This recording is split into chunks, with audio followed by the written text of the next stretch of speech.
Hello and welcome students, Gyanjyoti coaching সেন্টারের পক্ষ থেকে তোমাদের সকলকে আরো একবার স্বাগত।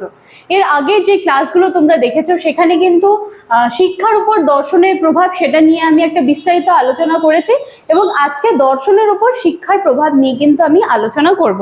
আলোচনার বিষয় বা ক্লাস শুরু করার আগে আমি তোমাদের একটু বলে নিতে চাই, তোমরা যারা এই বছর আমাদের জ্ঞানজ্যোতি কোচিং সেন্টারের সাথে বা তোমাদের এই যে সেমিস্টারটা রয়েছে ফার্স্ট সেমিস্টার, এই ফার্স্ট সেমিস্টারে যে সমস্ত সিলেবাস তোমাদেরকে প্রোভাইড করা হয়েছে এই সমস্ত কিছু নিয়ে তোমরা যদি ইচ্ছুক থাকো আমাদের জ্ঞানজ্যোতি কোচিং সেন্টারের সাথে যুক্ত হতে, আমাদের কাছে পড়তে, আমাদের আরো যারা স্যার ম্যামরা আছে তাদের কাছে পড়তে, তার জন্য কিন্তু তোমাদের সকলকে ওয়েলকাম। আমাদের সাথে সরাসরি যুক্ত হতে গেলে তোমাদেরকে কর্নারে দেওয়া দুটি নাম্বারের মধ্যে যে কোনো একটি নাম্বারে কিন্তু কল করে নিতে হবে। এই নাম্বার দুটি হলো আমাদের জ্ঞানজ্যোতি কোচিং সেন্টারের অফিসিয়াল হেল্পলাইন নাম্বার। এখানে কল করলে তোমরা তোমাদের কোর্স ফি থেকে শুরু করে সাবজেক্ট নিয়ে যা কনফিউশনস আছে, অনেকের অনেক ধরনের কিন্তু সমস্যা রয়েছে, তো সমস্তটাই তোমরা কিন্তু এখানে ক্লিয়ার করে নিতে পারো। তো কাইন্ডলি দুটো নাম্বারের মধ্যে যে কোনো একটি নাম্বারে কিন্তু তোমরা কল করে নিতেই পারো, ঠিক আছে? কথা না বাড়িয়ে আমি আলোচনার বিষয়টা আজকে শুরু করছি।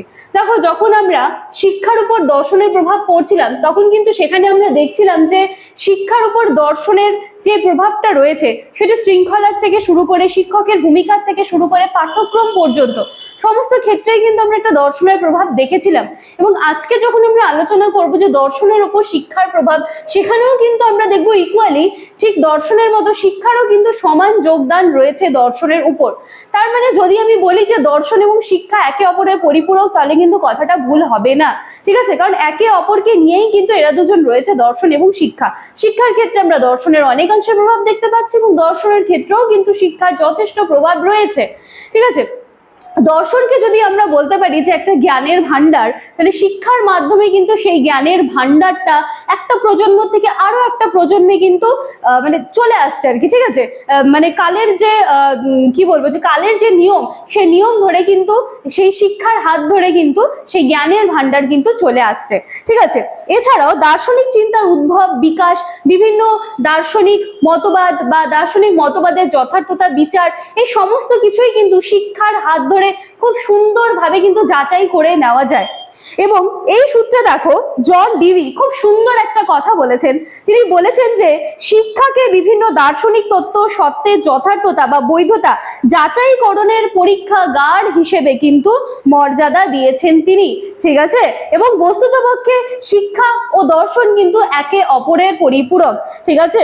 তো চলো, আজকে আলোচনার যে বিষয়টা ছিল সেটা কিন্তু এইটুকুই, ঠিক আছে? কারণ যখন আমরা পড়েছিলাম যে শিক্ষার উপর দর্শনের প্রভাব, তখন কিন্তু আমরা শিক্ষার অনেকগুলো দিক কিন্তু আমরা আলোচনা করেছিলাম। তো দর্শন যে ব্যাপারটা আছে সেটার উপর শিক্ষার যে প্রভাবটা আছে সেটা কিন্তু এইটুকুই রয়েছে। তো আশা করছি কনসেপ্ট ক্লিয়ার করার জন্য বা বোঝার জন্য এইটুকু জিনিসটা একটুখানি মনে রাখলে কিন্তু তোমাদের হয়ে যাবে, ঠিক আছে? এর পরবর্তী আরো ডিটেলসে তো থাকছে, আমাদের পেইড ব্যাচে যে সমস্ত ক্লাসগুলো প্রোভাইড করা হয় সেখানে কিন্তু যথেষ্ট ডিটেলসে বাচ্চাদেরকে বোঝানো হয়।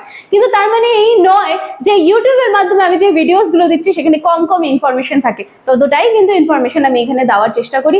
তো চলো, কথা না বাড়িয়ে আজকে ক্লাসটা আমি শেষ করছি। দেখা হচ্ছে নতুন একটা ক্লাস নিয়ে পরের দিনের টপিকে। Thank you.